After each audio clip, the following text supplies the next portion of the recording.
안녕하세요, 가치남입니다. 3월 10일 목요일 국내 시장이 마감되었습니다. 자, 어제 모두 투표하셨나요? 저는 어제 점심 먹고 난 12시 반쯤에 투표를 하러 갔었거든요. 그래서 제가 시간대를 잘 맞춰서 그런지 제 앞에 한 팀을 제외하고는 기다리는 분들이 없더라고요. 그래서 원활하게 투표를 했었는데 얘기를 들어보니까 길게는 30분까지도 이렇게 줄을 서신 분들도 계시더라고요. 아무튼 이제 대선이 끝났잖아요. 일반적으로 새로운 정부가 출범하면 그 기대감이 주식시장에 녹아들 수가 있습니다. 그래서 원하는 사람이 됐던 되지 않았던 모두 공통된 의견으로 국내 주식시장이 한 단계 레벨업 될 수 있는 그런 시점이 되기를 한번 기원해 볼게요. 자, 오늘 코스피가 2.2%의 큰 상승으로 마무리가 되었어요. 그리고 코스닥. 자, 코스닥도 마찬가지로 2.2%, 양시장 모두 급등으로 마무리가 되었습니다. 자, 그리고 분봉을 한번 살펴보면 코스피가 동시호가에 굉장히 큰 폭의 상승으로 마감이 되었어요. 다들 아시겠지만 오늘은 선물 옵션 만기일이었고 일반적으로 옵션 만기일은 동시호가의 큰 변동성을 보여준다. 그렇게 이해해 보시면 좋을 것 같아요. 그래서 종목마다 조금은 나뉘겠지만 동시호가에 크게 상승이 나왔던 종목도 있을 것이고 반대로 동시호가에 조금은 크게 밀리면서 마무리가 되었다. 그런 종목도 있을 겁니다. 그래서 조금은 의미가 나뉘었다고 생각이 되지만 아마도 지수가 상승이 나왔던 만큼 동시호가의 상승으로 마감되었던 종목이 많았을 거예요. 그래서 그 수급에 대해서는 제가 조금 뒤에서 한번 말씀을 드려보고 바로 시가총액 상위 종목들을 한번 살펴볼게요. 자, 먼저 코스피를 보면 오늘은 LG화학을 제외하고 대부분의 종목들이 큰 상승이 나왔습니다. 특히 네이버하고 카카오, 인터넷 기업들의 강세가 돋보이는 것 같고 또 반도체 관련주도 굉장히 좋은 흐름이 나왔죠. 그리고 코스닥. 자, 코스닥은 전 종목이 큰 상승으로 마감이 되었어요. 이틀 전에 낙폭이 조금 크게 나왔었던 2차전지 소재 기업들, 오늘은 반대로 소재 기업들의 좋은 모습이 나왔고 그리고 전체적인 종목이 모두 좋은 흐름으로 마감이 되었습니다. 자, 이어서 수급을 한번 살펴보면 오늘은 기관이 7천억이 넘는 순매수를 보여주었고 외국인은 4천억 규모의 순매도를 보여주었습니다. 사실 동시호가 전망하더라도 기관과 외국인이 모두 순매수 포지션이었거든요. 그런데 동시호가의 흐름 한번 보여드릴게요.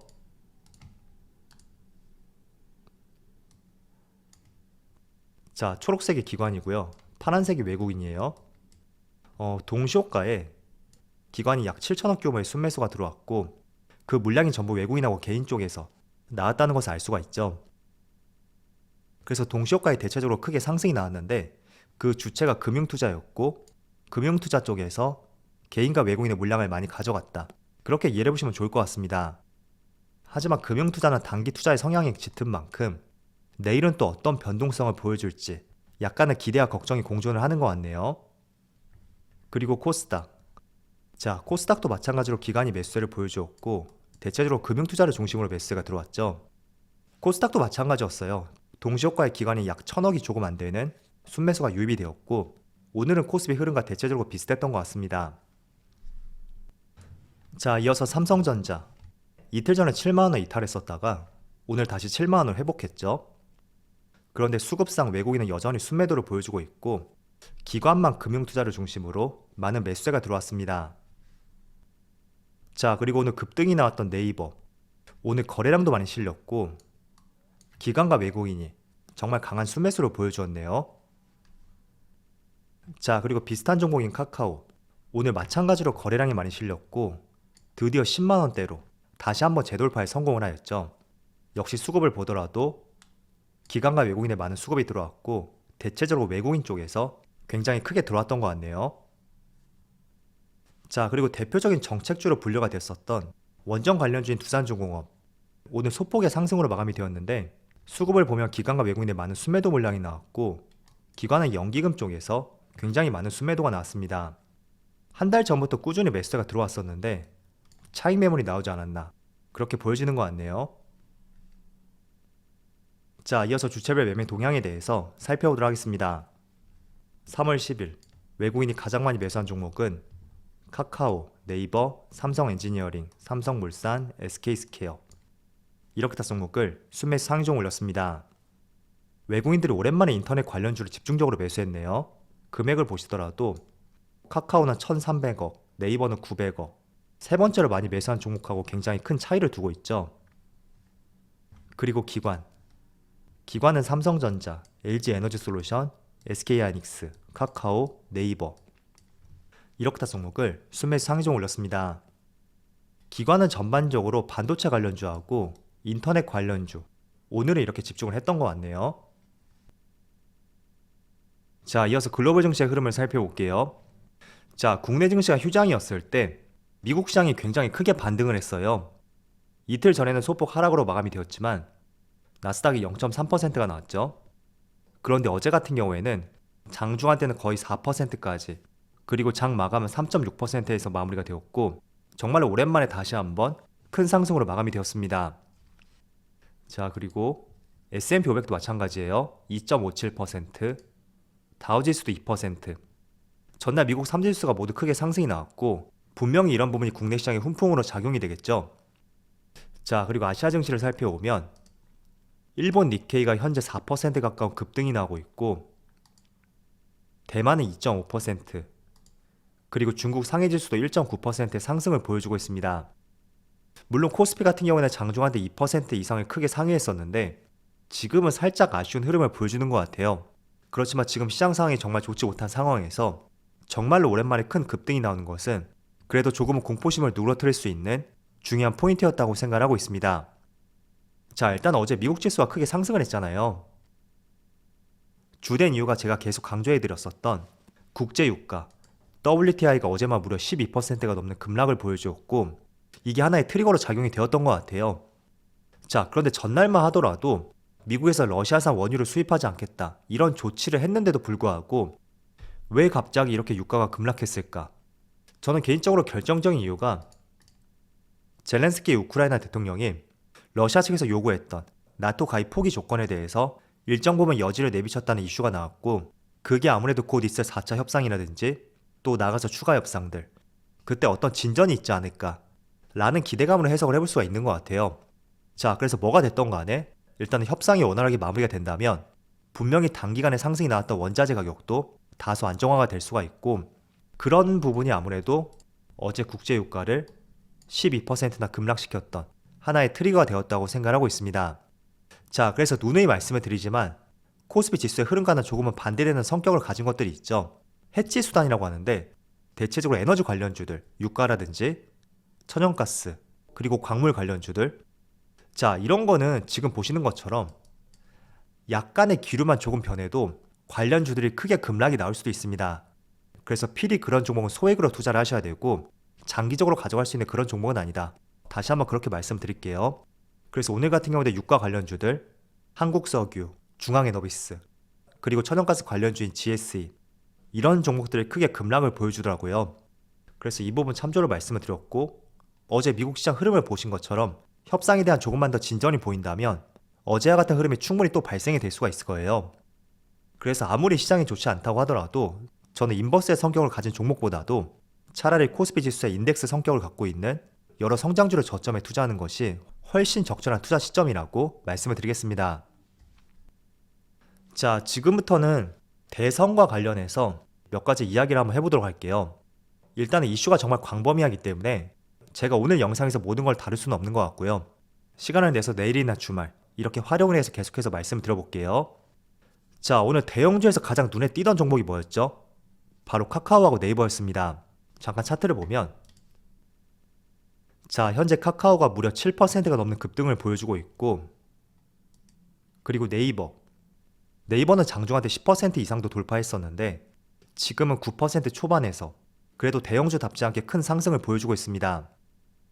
자, 그래서 사실 오늘 같은 경우에 윤석열 후보자가 당선됨에 따라서 관련주들 있잖아요. 대표적으로 원전 관련주들, 그리고 여야 후보 상관없이 대표적인 정책주였던 건설 관련주들. 차트를 한번 볼게요. 자, 대표적으로 원전 관련주인 두산중공업. 지금 보합권에서 거래가 되고 있고 장 초반에는 8% 가까운 갭상승으로 출발했지만 굉장히 뒷심이 약한 모습을 보여주고 있습니다. 그리고 다른 종목 중에서도 보성파워텍, 마찬가지로 위에 꼬리를 많이 달고 있죠. 그리고 한정기술, 마찬가지로 음봉을 보여주고 있어요. 그리고 에너토쿠도 마찬가지고요. 자, 일단은 정책 관련주는 제가 대선 바로 직전에 말씀을 드렸듯이 오히려 대통령 당선과 함께 차익 매물이 나올 가능성이 가장 높은 업종 중에 하나라고 말씀드렸습니다. 자, 그래서 윤석열 후보자가 원전 강국으로 만들겠다. 그리고 현 정부의 에너지 정책을 급선회해서 건설 유보됐던 신한울 3, 4호기 이 원전 건설을 조기 재개하겠다. 이런 발표를 했었잖아요. 자, 그런데 그 기대감이 있음에도 불구하고 오늘 대부분의 종목들이 갭상승으로 출발했지만 이렇게 주가가 시초가를 회복하지 못하고 다 밀리는 모습이 나왔습니다.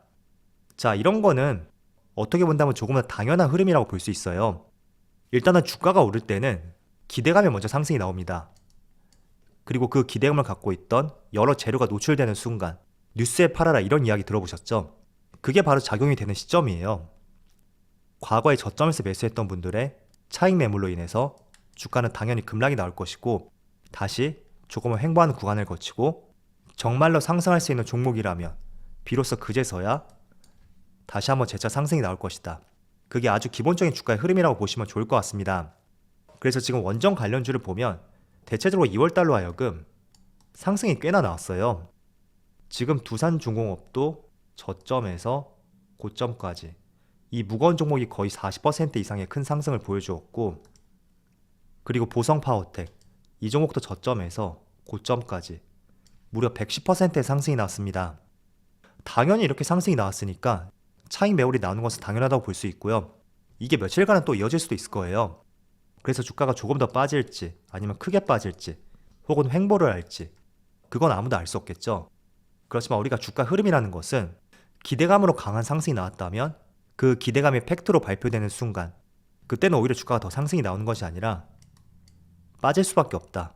그리고 그 차익 매물이 충분히 소화가 되었을 때 약간의 손바뀜이 형성이 되면서 이런 구간을 거치고 이렇게 다시 재차 상승이 나올 수가 있을 거예요.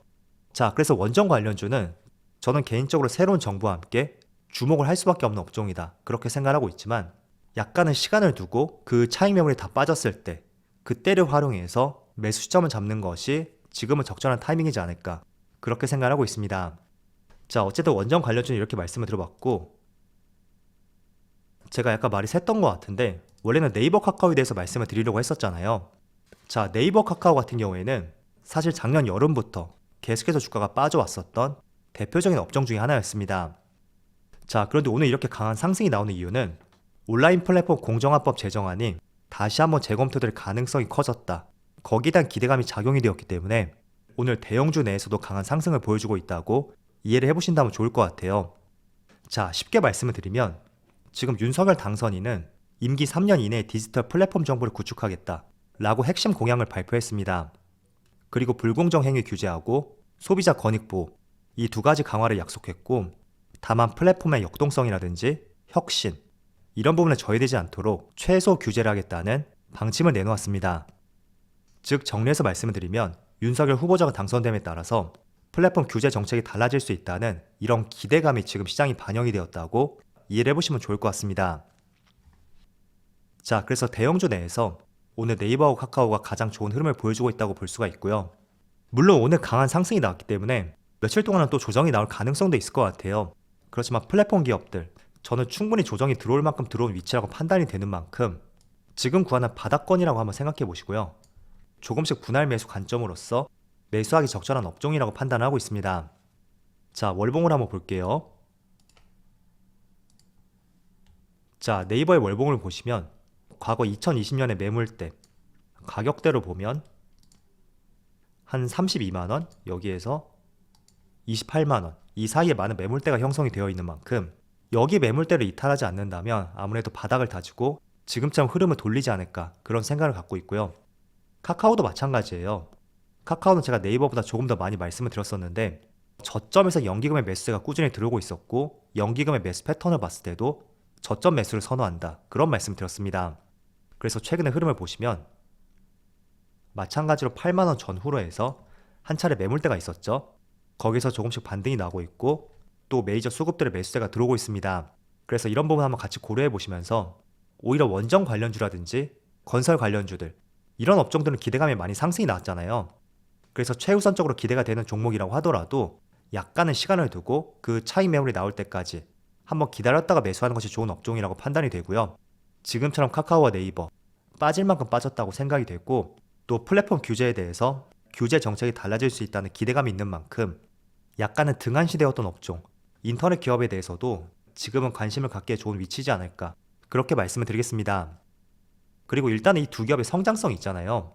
지금같이 시장이 어려운 상황에서는 물려도 빠져나올 수 있는 종목, 업종, 그런 것들을 투자하는 것이 가장 적합하다고 생각이 돼요. 물려도 빠져나올 수 있는 업종이라는 것은 즉 성장성을 겸비했느냐, 그걸 뜻하는 말이거든요.